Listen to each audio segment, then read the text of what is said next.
Perkenalkan, kelompok kami Eh, itu membuat aplikasi perpustakaan Ando. Perkenalkan nama saya Fatan Rahmat dengan NIM 021. Perkenalkan nama saya Fernando Redisawan dengan NIM 24SA31A013. Perkenalkan nama saya Muhammad Rafa Fadila dengan NIM 24SA31A029. Perkenalkan nama saya Amar NIM 24SA31A015. Perkenalkan saya Lugri Wijaya Pamungkas dengan NIM 24SA31A038. Ya, latar belakang aplikasi perpustakaan. Perpustakaan ini memerlukan sistem yang mampu mengelola data buku dan transaksi peminjaman secara cepat, akurat, dan aman. Pengelolaan secara manual sering menimbulkan berbagai kendala, seperti kesalahan pencatatan, lambatnya pencarian data, serta proses administrasi yang kurang efisien. Oleh karena itu, dikembangkan aplikasi perpustakaan berbasis event-driven programming yang mendukung digitalisasi pengelolaan perpustakaan, meningkatkan responsivitas sistem, serta mengamankan data pengguna melalui metode hashing MD5. Nah, tujuan dikembangkannya sistem ini adalah aplikasi perpustakaan ini dikembangkan untuk membantu proses pengelolaan data anggota, buku, dan transaksi secara otomatis sehingga lebih efektif dan efisien. Selain itu, aplikasi menerapkan konsep event-driven programming untuk menciptakan antarmuka yang interaktif dan responsif terhadap tindakan pengguna. Sistem juga dilengkapi mekanisme keamanan menggunakan hashing MD5 dan pengaturan hak akses berdasarkan peran guna meningkatkan perlindungan data. Nah, manfaatnya yang pertama adalah membantu mempercepat administrasi perpustakaan melalui pengolahan data buku, anggota, dan transaksi yang lebih efisien serta terotomatisasi.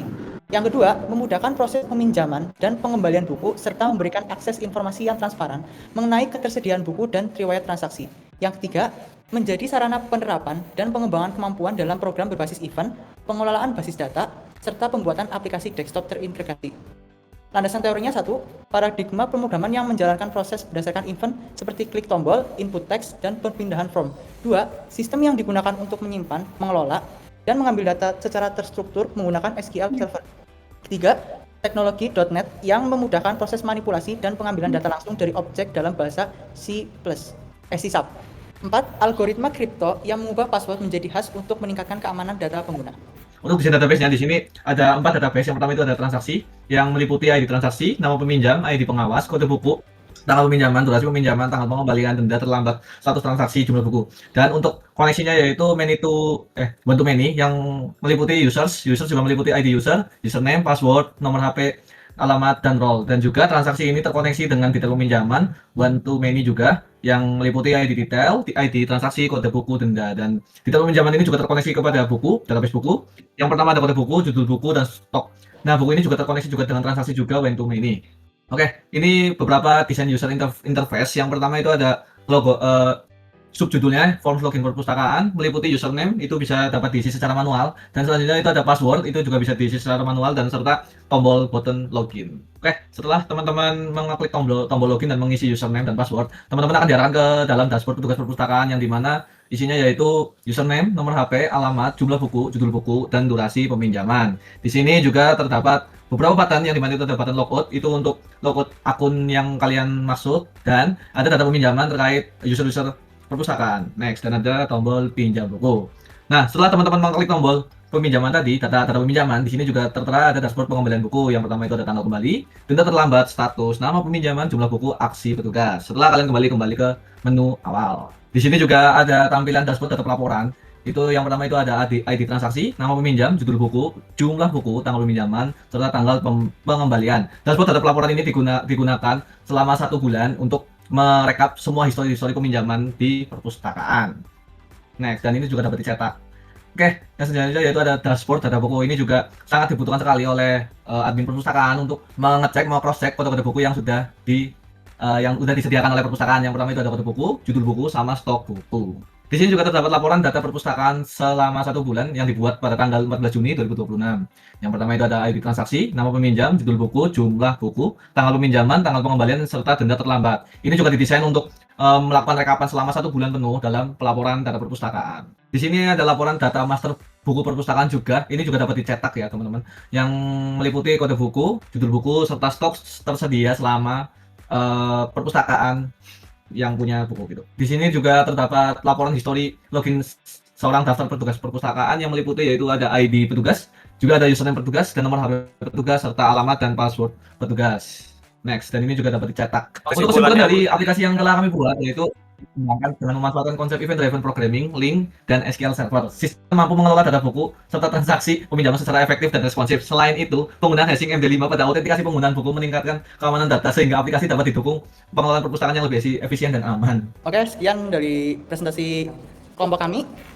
Kurang lebihnya mohon maaf. Assalamualaikum warahmatullahi wabarakatuh. Ya, di sini untuk pertama-tama itu ada form login perpustakaan. Mari kita coba login untuk user petugas dulu. Nah, username Nando, login. Ada pop up. Nah, di sini tuh petugas bisa menginputkan peminjam dengan mengisikan username, Rafa, nomor HP 0843 ya, seterusnya alamat. Sekian, jumlah buku 2. Judul buku. Nah, itu bisa kalau judul bukunya sesuai maka akan tampil bukunya. Nah, seperti itu. Nah, jika tidak sesuai dan mencoba untuk menambahkan, maka judul buku tidak ditemukan di sistem. Nah, untuk durasi itu durasi peminjaman. Ini kan tanggal 30 Juni waktu ini direkam. Kita akan coba ke tanggal 3 Juli. Nah, pinjam buku. Nah, ini data ini akan masuk ke data peminjaman. Nah. Ya. Itu tanggal kembali belum terisi ya karena belum dipencet tombol selesainya, belum dikembalikan. Jika tombol kembali ditekan, tombol selesai. Jika tombol selesai ditekan, nah ini, apakah peminjam buku hidup seperti kucing sebanyak 2 buku atas nama Rafa sudah selesai dikembalikan? Nah, jika yes, artinya tepat waktu, tidak ada denda. Karena sekarang masih tanggal 30, bukan tanggal 4. Nah, tepat waktu. Logout, kita coba ke bagian admin.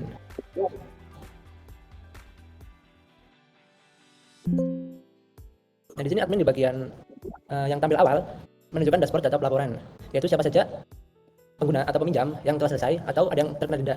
Misal kita cari dengan nama Rafa. Nah, sini lengkap ya. Ada tanggal peminjaman, tanggal pengembalian, denda terlambat.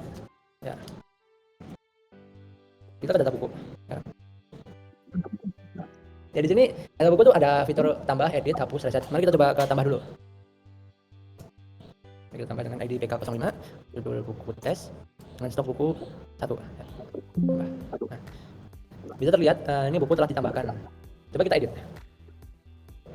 Judul bukunya kita edit menjadi S2, oke? Dengan stok juga kita edit menjadi 5.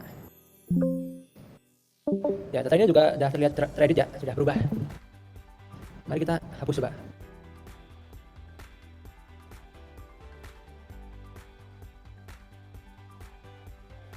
Nah, kita hapus yang anodar coba.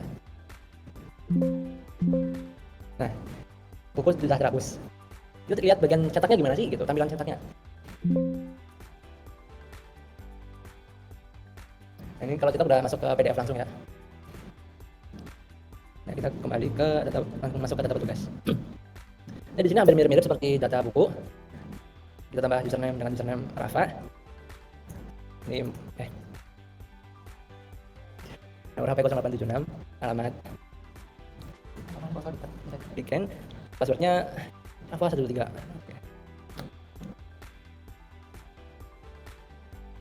Baik, kita ganti itu. Haidar coba.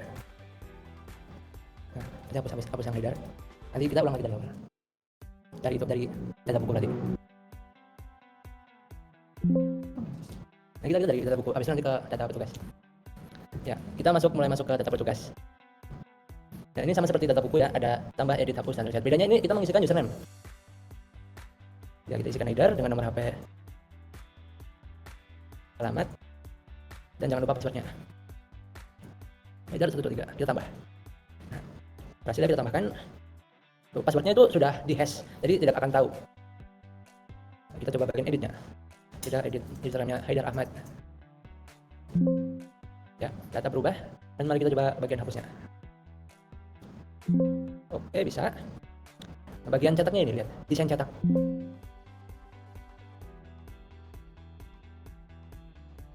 Nah, di sini desain cetaknya seperti ini ya. Hampir mirip kayak desain cetak buku. Nah, kita kembali ke pelaporan. Kita lupa bagian desain cetak pelaporannya. Kita tunjukkan cetak pelaporannya. Nah, seperti ini. Nah, ini tuh akumulasi dari semua pengguna seperti peminjam. Ya, berarti kita lupa bagian cetak laporan. Kita lihat desain cetak laporannya seperti apa. Nah, di sini ada desain catatan laporannya yang isinya adalah tanggal pengembalian yang telah selesai.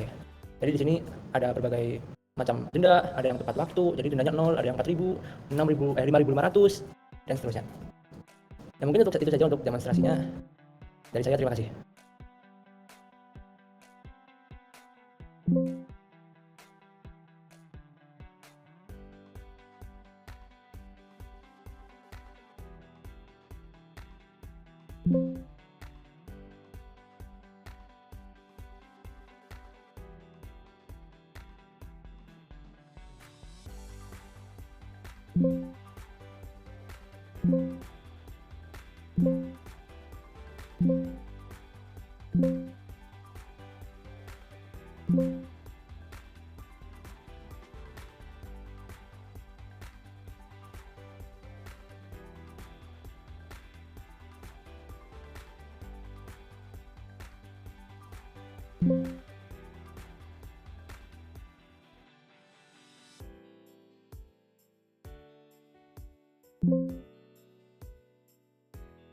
Ya, kali ini saya akan menjelaskan tentang highlight atau fitur utama yang ada di aplikasi perpustakaan Nando.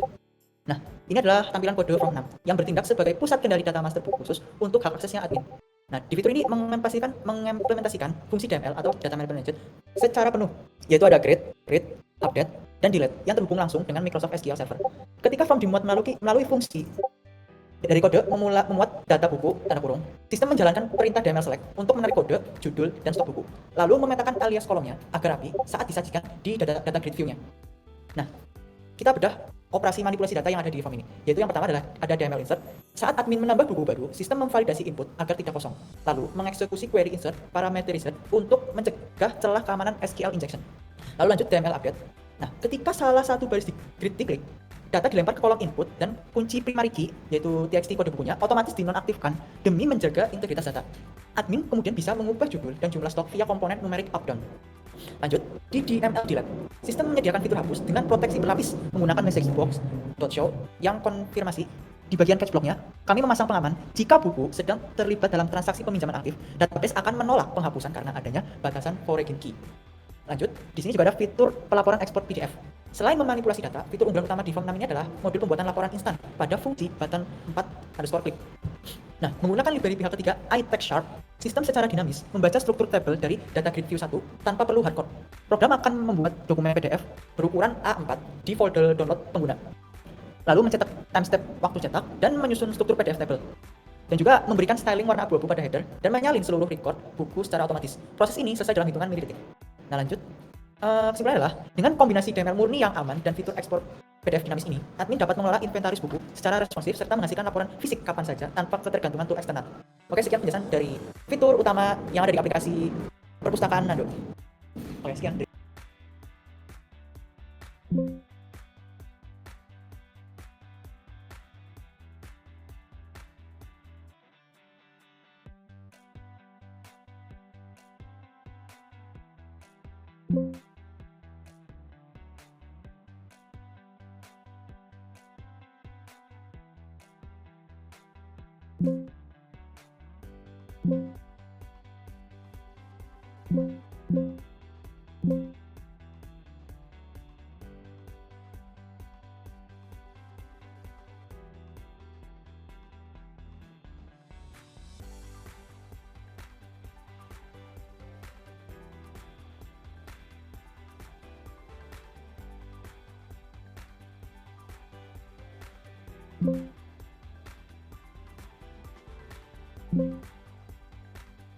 Thank you.